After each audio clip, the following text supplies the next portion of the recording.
Book of exodus एक बहुत ही powerful कहानी है। यह कहानी है उम्मीद, आजादी और भगवान के प्यार की। इजरायली लोग, भगवान के चुने हुए लोग, मिस्र में गुलाम बनकर बहुत तकलीफ झेल रहे थे। भगवान का अपने लोगों को आजाद कराने का एक प्लान था, एक ऐसा प्लान जो सब कुछ बदल देगा। इजरायलियों के लिए जिंदगी बहुत मुश्किल थी, दर्द और निराशा से भरी हुई। फिरौन उनकी बढ़ती संख्या से डरता था और उसने सभी नए पैदा होने वाले इजरायली लड़कों को मारने का आदेश दिया। इजरायली लोग डर और अनिश्चितता में जी रहे थे, लेकिन भगवान का एक प्लान था। वो एक लीडर को तैयार करेंगे, एक ऐसा लीडर जो फिरौन का सामना करेगा और इजरायलियों को आजादी दिलाएगा। इस निराशा के समय में एक लड़का पैदा हुआ जिसका नाम मूसा रखा गया। उसकी मां योकेबेद ने उसकी क्षमता को पहचाना और उसे मरते हुए नहीं देख सकती थी। उसने उसे एक टोकरी में रखा और उसे नील नदी के किनारे सरकंडों में छुपा दिया। फिरौन की बेटी को टोकरी मिली और उसे दया आ गई। उसने उसे अपना बेटा बनाने का फैसला किया। मूसा की बहन मिरियम दूर से देख रही थी। उसने फिरौन की बेटी से बात की और बच्चे को दूध पिलाने के लिए एक हिब्रू महिला को ढूंढने की पेशकश की। मिरियम अपनी मां योकेबेद को ले आई, जो बहुत खुश हुई। योकेबेद ने फिरौन के महल में मूसा को पाला और उसका ख्याल रखा। मूसा एक मिस्री राजकुमार के रूप में पला बढ़ा, लेकिन अपनी हिब्रू जड़ों को कभी नहीं भूला। मूसा फिरौन के महल में पला बढ़ा, उसे बेहतरीन शिक्षा और प्रशिक्षण मिला। उसने मिस्री संस्कृति, इतिहास और युद्ध के बारे में सीखा, लेकिन दिल ही दिल में मूसा अपनी हिब्रू जड़ों को कभी नहीं भूला। उसकी मां ने उसे उसकी असली पहचान का एहसास दिलाया था। उसने अपने लोगों और उनकी दुर्दशा के साथ एक जुड़ाव महसूस किया। एक दिन मूसा ने एक मिस्री ओवरसियर को एक हिब्रू गुलाम को बेरहमी से पीटते हुए देखा। गुस्से में आकर मूसा ने उस मिस्री को मार डाला। अपने किए की गंभीरता को समझते हुए मूसा अपनी शानदार जिंदगी को पीछे छोड़कर मिस्र से भाग गया। मूसा को मिद्यान देश में शरण मिली।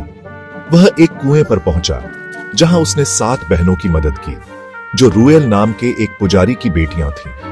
रूएल ने मूसा को अपने परिवार में जगह दी। मूसा ने रूएल की बेटियों में से एक सिप्पोरा से शादी की और एक चरवाहे के रूप में एक नई जिंदगी शुरू की। जंगल उसका घर बन गया। साल बीत गए और मूसा ने मिद्यान में अपनी जिंदगी को अपना लिया।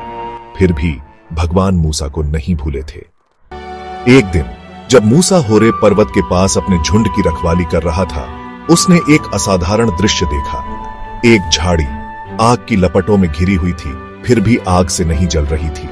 भगवान ने जलती हुई झाड़ी के बीच से मूसा से बात की और इजरायलियों को मिस्र की गुलामी से आजाद कराने की अपनी योजना का खुलासा किया। भगवान ने मूसा को उनका मुक्तिदाता चुना था। इस दिव्य आह्वान से अभिभूत मूसा ने डर और झिझक का मिला जुला अनुभव किया। उसने अपनी क्षमताओं पर सवाल उठाया, इतने बड़े काम का नेतृत्व करने की अपनी योग्यता पर। भगवान ने मूसा को आश्वस्त किया, उसके साथ रहने का वादा किया। उसने मूसा को अपनी शक्ति के ठोस प्रमाण, संकेत दिए। मूसा की लाठी भगवान की शक्ति का प्रतीक बन जाएगी, जो चमत्कारी करतब दिखाने में सक्षम होगी। इन आश्वासनों के बावजूद मूसा के मन में अभी भी संदेह था। उसे निश्चित होने की जरूरत थी, इजरायलियों को अपने दिव्य मिशन के बारे में समझाने की, अपनी क्षमता पर विश्वास करने की। भगवान ने धैर्य के साथ मूसा की चिंताओं का समाधान किया। उसने मूसा की लाठी को सांप में और फिर से लाठी में बदल दिया, जो भगवान की शक्ति का प्रमाण था। इस दिव्य मुलाकात से उत्साहित होकर मूसा ने आखिरकार अपनी बुलाहट स्वीकार कर ली। उसने मिद्यान में अपने परिवार को अलविदा कहा और मिस्र लौट आया। अपने भाई हारून के साथ मूसा अपनी जन्मभूमि की यात्रा पर निकल पड़ा। वे अपने साथ आजादी के लिए तरस रही पीढ़ियों की उम्मीदें और सपने लेकर चल पड़े। मूसा फिरौन के सामने खड़ा हुआ और भगवान का संदेश दिया, मेरे लोगों को जाने दो। फिरौन घमंड से भरा हुआ इजराइल के भगवान को मानने से इनकार कर दिया। मूसा और हारून ने कई चमत्कार दिखाए, लेकिन फिरौन टस से मस नहीं हुआ।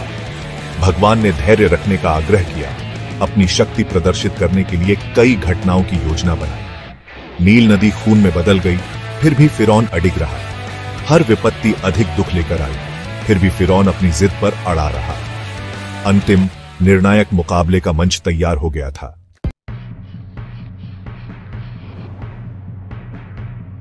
जैसे ही अंतिम विपत्ति नजदीक आई, हवा तनाव से भर गई। भगवान ने इजरायलियों को एक मेमना चुनने का निर्देश दिया, जो पवित्रता और बलिदान का प्रतीक था। उनके दरवाजे की चौखट पर मेमने का खून उन्हें मौत के दूत से बचाएगा। अंतिम विपत्ति आई, जिसने हर मिस्री घर के जेठे को ले लिया। फिरौन टूटा हुआ और हारा हुआ आखिरकार मान गया।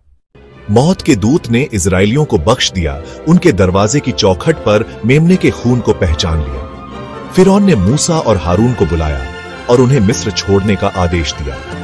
इजरायली अंधेरे में भाग गए, दिन में बादल के खंभे और रात में आग के खंभे द्वारा निर्देशित। उन्होंने अपना एकमात्र झांत घर पीछे छोड़ दिया, एक अनिश्चित भविष्य की ओर प्रस्थान किया। पलायन शुरू हो गया था, आजादी की ओर एक यात्रा। वे अब गुलाम नहीं थे, बल्कि भगवान द्वारा चुने गए लोग थे, महानता के लिए नियत। चमत्कारी बादल और आग के खंभे से निर्देशित होकर इजरायली कई दिनों तक यात्रा करते रहे। फिर भी उनकी नई आजादी ज्यादा समय तक नहीं रही। फिरौन का दुख क्रोध में बदल गया।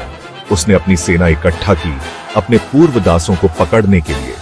इजरायलियों को खबर मिली कि फिरौन की सेना उनका पीछा कर रही है। शिविर में दहशत फैल गई। वे फंस गए थे। उनके सामने लाल सागर और फिरौन की सेना थी। डर उन्हें निगलने की धमकी दे रहा था। वे मूसा के पास रोते हुए गए। क्या मिस्र में कोई कब्र नहीं थी जो तू हमें मरने के लिए रेगिस्तान में लाया है? हमें मिस्र से बाहर लाकर तूने हमारे साथ क्या किया है? मूसा दृढ़ रहा। उसने अपना हाथ आकाश की ओर उठाया और भगवान ने लाल सागर के पानी को बांट दिया। इजरायली विस्मय में देखते रहे। वे समुद्र तल पर कदम रखा। पानी की दीवारें दोनों ओर ऊंची थी। मिस्री सेना घटते पानी में घुस गई, लेकिन उनका अहंकार ही उनका पतन होगा। जैसे ही आखिरी इजरायली विपरीत किनारे की सुरक्षा पर पहुंचे, पानी की दीवारें गिर गईं। लाल सागर उनका उद्धार बन गया। इजरायली विपरीत किनारे पर सुरक्षित विस्मय में देखते रहे। उन्होंने एक चमत्कार देखा था। वे आजाद थे। अविश्वसनीय चमत्कार देखकर इजरायली नई आशा के साथ जंगल से यात्रा करते रहे। उन्होंने भूख, प्यास और फिरौन का पीछा किया था। फिर भी इन सब के बावजूद भगवान उनके प्रदाता और रक्षक थे। उनकी यात्रा केवल गुलामी से बचने के बारे में नहीं थी, यह भगवान के साथ एक नया रिश्ता बनाने के बारे में थी। बादल के खंभे द्वारा निर्देशित मूसा अपने लोगों को सिनाई पर्वत की तलहटी में ले गया। पहाड़ की चोटी से धुआं निकल रहा था और घाटियों में गड़गड़ाहट गूंज रही थी। भगवान अपने सभी वैभव में सिनाई पर्वत पर उतरे, मूसा को ऊपर चढ़ने के लिए बुलाया। वहां गड़गड़ाहट और बिजली के बीच भगवान ने 10 आज्ञाएं दी। पत्थर में उकेरी गई ये आज्ञाएं बोझ नहीं, बल्कि आशीर्वाद थीं, भगवान को प्रसन्न करने वाला जीवन जीने और उनकी भलाई सुनिश्चित करने के लिए एक मार्गदर्शक। 10 आज्ञाओं का देना इजरायलियों के इतिहास में एक महत्वपूर्ण क्षण था। यह एक वाचा थी, भगवान और उनके चुने हुए लोगों के बीच एक पवित्र समझौता। उन्होंने उनके नियमों का पालन करने का वादा किया और बदले में उन्होंने उन्हें आशीर्वाद देने और उनकी रक्षा करने का वादा किया। यह वाचा केवल नियमों के एक समूह से कहीं अधिक थी।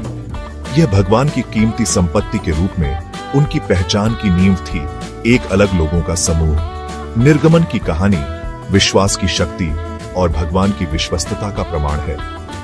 यह हमें याद दिलाता है कि सबसे अंधेरे समय में भी भगवान अपने लोगों की पुकार सुनते हैं। वह चमत्कारों का देवता है, समुद्र को विभाजित करने, स्वर्ग से भोजन प्रदान करने और दिलों को बदलने में सक्षम है।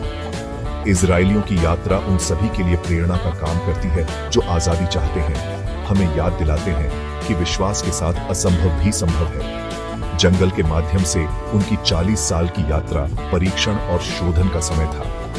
यह उनके लिए भगवान पर निर्भरता सीखने, गुलामी के अवशेषों को त्यागने और अपनी पहचान को भगवान की महिमा के लिए अलग किए गए लोगों के रूप में अपनाने का समय था। निर्गमन की कहानी केवल एक प्राचीन कहानी नहीं है, यह आशा का एक कालातीत संदेश है, एक अनुस्मारक है कि भगवान हमारे साथ हैं। जंगल में भी हमें उनकी वादा की गई भूमि की ओर ले जा रहे हैं।